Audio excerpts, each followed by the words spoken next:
tentang waktu tarawih. Waktunya kapan? Kita lihat dulu, di sini tidak saya tuliskan karena ini umum. Silahkan nanti dilihat dalilnya, dicatat, boleh. Ya. Dalil utamanya, saya buka di hadis dulu ya. Hadis riwayat Al-Bukhari, dalam kitab Siyam, nomor hadis 37. Ya. Hadis riwayat Al-Bukhari, dalam kitab As-Siyam, kitab tentang puasa. Saya sudah bagikan kitab itu silahkan dikopi. Terakhir saya simpan di As-Salam. Ya. Itu boleh dikopi, dan itu kitab yang sangat langka. Imam Al-Bukhari punya satu buku khusus tentang puasa. Itu semua isinya hadis Nabi. Dari awal pembahasan sampai akhir, semuanya ada di situ. Ya. Insya Allah berbahasa Arab, simpan saja dulu. Ya. Silahkan pelajari, nanti anak kita yang bacakan. Gak apa-apa, ya. Minimal nanti kita simpan, kita pelajari, baru kemudian kita bisa amalkan. Ya. Kalau sudah bahasa Arab mudah. Tadi Al-Adabul Mufrad yang dipromosikan ada berapa jilid? 2. Pilih mana? 2 jilid, 1 jilid? 2 jilid. 2 jilid 200.000, 1 jilid 75.000. Pilih mana? Sudah berubah. Ya. Ada 1 jilid 75.000, ya, ada. Cuma pakai bahasa Arab. Ya. Artinya tidak mudah belajar itu, tidak mudah belajar itu, ya. Itu butuh tenaga, butuh keseriusan, butuh pengorbanan, butuh biaya, ya. Karena itu ketika ibu bapak datang ke sini, Allah mengapresiasi lebih. Dibandingkan orang cuma jalan saja atau ibadah tanpa ilmu, jauh pahalanya, jauh, yarhamukallah, jauh pahalanya. Itu luar biasa, ya, dan seringkali saya sampaikan, tidak perlu diulang lagi, ya. Baik, kita mulai. Al-Bukhari, Kitab Siyam, nomor hadis 37. Kemudian ini adalah tafsiran, kesimpulan dari ayat Quran di 2 surat terpisah, ya. Satu, Quran surah 73 Al-Muzammil, Al-Muzammil, terutama ayat ke-20-nya, ayat terakhir, ya. Jadi ada 20 ayat di Al-Muzammil, ayat 20. Yang kedua, Quran surah Al-Isra, surah ke-17, ayat 79 sampai dengan 80. Kalau mau disempurnakan boleh sampai 82 dengan baca Qur'annya. Baik. Ayat 79 sampai 80, kalau ingin disempurnakan sampai 82 dengan bacaan Qur'annya. Baik, mari kita uraikan. Izinkan saya untuk berdiri dulu karena saya akan menuliskan, ya. Al-Ihsan masih siap-siap menyediakan whiteboard yang langsung di belakang di sini. Dan itu sudah 3 minggu saya sampaikan, masih siap-siap sampai hari ini. Kalau besok sore nggak ada, saya bawa sendiri.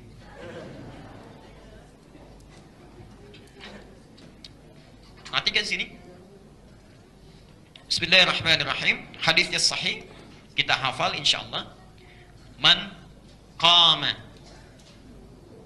Ramadhana imanan wahtisaban ghufira lahu ma taqaddama min dhanbi. Man qama Ramadhana.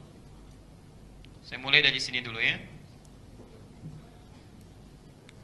1, kemudian ini 2. Perhatikan kalimatnya sebentar. Man, siapapun orang Islam. Kalau ada man, saya sering sampaikan, itu ismun mausulun. Ismun mausulun yadullu alal amiyah. Isim mausul, kata konjungsi yang menunjuk pada orang, tapi tanpa batas. Tanpa batas, ya. Mau besar atau kecil, tua atau muda, laki-laki atau perempuan, ya. Kalau batasan ibadah tentunya dibatasi oleh balik, ya, balik. Tapi kenapa menunjuk menggunakan man? Ada isyarat di sini. Saking hebatnya Ramadan itu, jangankan yang balik, anak-anak kecil belum balik pun pengen ikutan tarawih.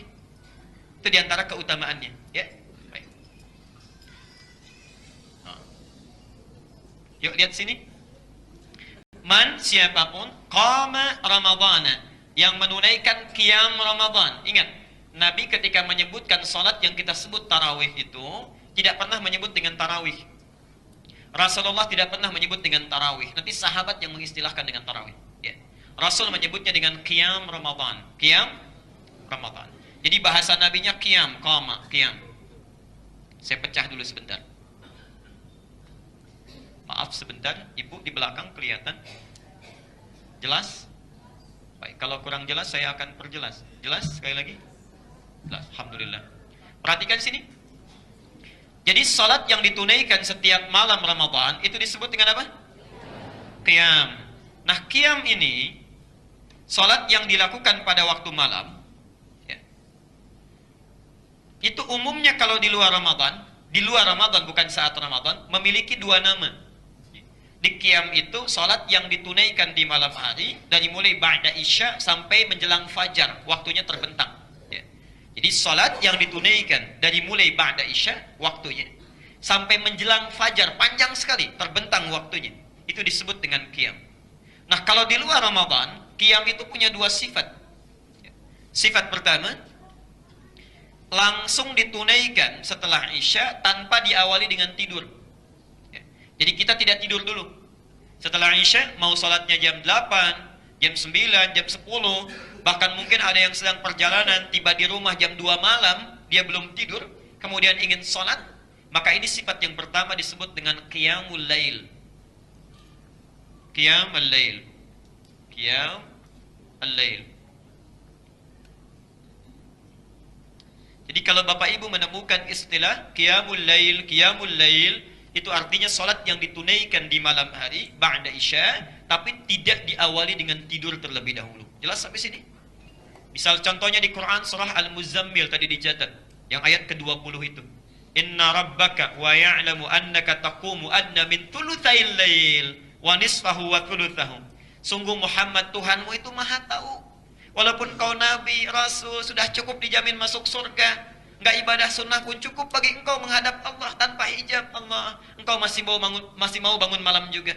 Masih mau menunaikan ibadah sunnah juga. Kadang-kadang engkau bangun di bawah 2/3 malam, itu maksudnya ba'da isya. Ya. Kadang-kadang engkau bangun di pertengahan malam, kadang di ujung malam. Seorang nabi, rasul dijamin masuk surga bebas dari kesalahan, masih mau menunaikan ibadah sunnah kata Quran. Dan nanti kita akan lihat bagaimana sifat salatnya nabi itu. Masih mau bangun. Kita bukan nabi, bukan rasul.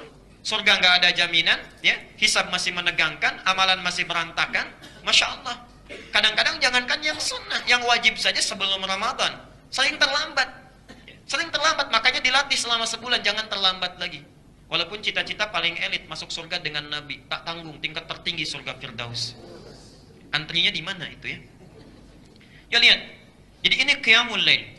Yang kedua, kadang ada situasi kita datang ke rumah capek, luar biasa, sibuk dan sebagainya, perlu istirahat. Lalu malamnya kita bangun, ingin menunaikan sholat, kita bangun 1:30, kita bangun jam 3, kita bangun 3:30. Boleh nggak kalau mau sholat? Boleh. Maka sholat yang dilakukan setelah kita tidur sejenak itu disebut dengan tahajud. Tahajud.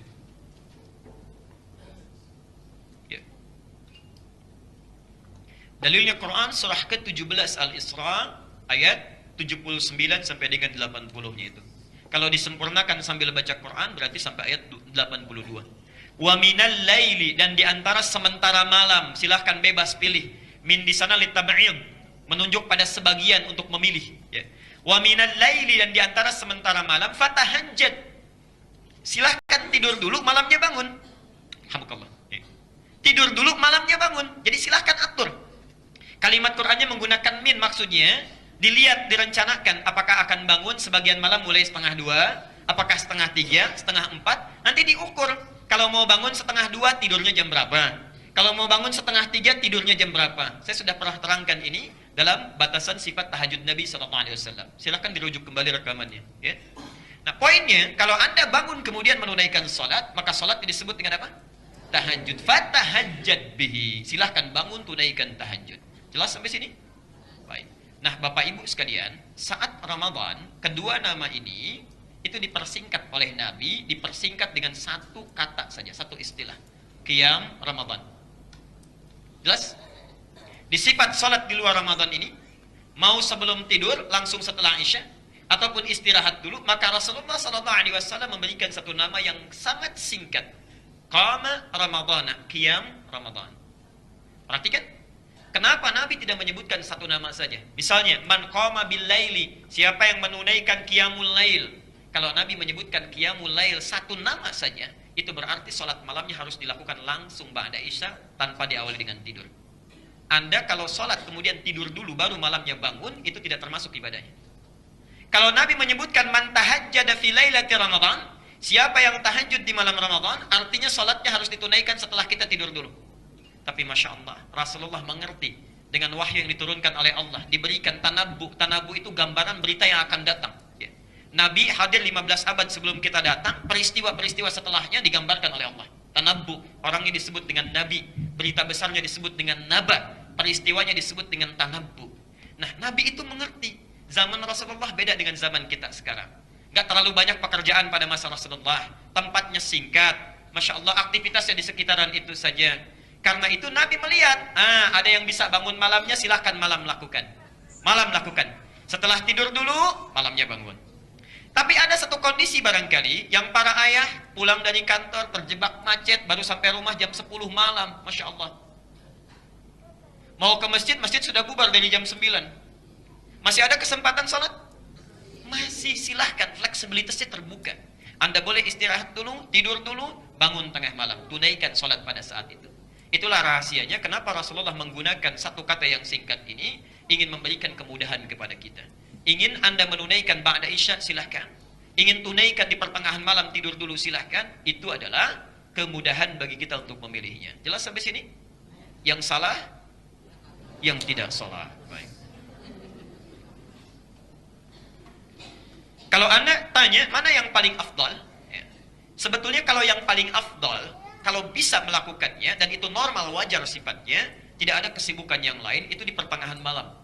Ya. Kalau tidak ada kesibukan yang lain. Tapi kalaupun ada kesibukan yang lain, maka Nabi membuka peluangnya. Ya. Apa dalilnya Ustaz? Ya. Disebutkan langsung. Di dalam Quran surah Al-Muzammil, tadi ayat yang ke-6-nya. Inna nasyi'atal laili. Kalau kita bangun di malamnya itu, ya, hiya asyaddu wat'aw wa aqwamu qila. Sentuhan ke hatinya itu lebih melekat. Bacaannya lebih terasa ke dalam jiwa. Contoh, sholat jam 8 malam dengan jam setengah 3 malam, lebih terasa mana?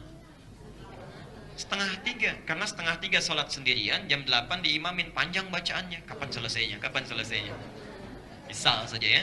Tapi poinnya, karena aktivitas lebih berkurang, tidak banyak ribut-ribut, konsentrasi kita dengan Allah itu lebih tersambung. Itu sekiranya bisa, besoknya tidak ada aktivitas, bisa diatur. Itu silahkan. Tapi prinsipnya waktu terbuka. Ya. Jadi jangan lagi sekarang ada perbedaan, nabinya pertengahan malam. Tidak. Ya. Dilakukannya setelah isya. Tidak begitu, terbuka. Yang mau tengah malam silahkan, yang mau ba'da isya langsung silahkan. Sesuai dengan kadar aktivitas dan kemudahannya. Jelas sampai sini? Dalil sudah disampaikan, persoalan sudah dibahas, jadi jangan pernah muncul persoalan lagi, ya.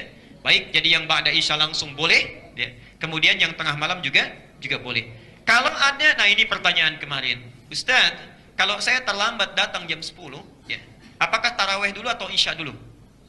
Nah, isya dulu, karena qiyam itu dilakukan setelah isya, ya.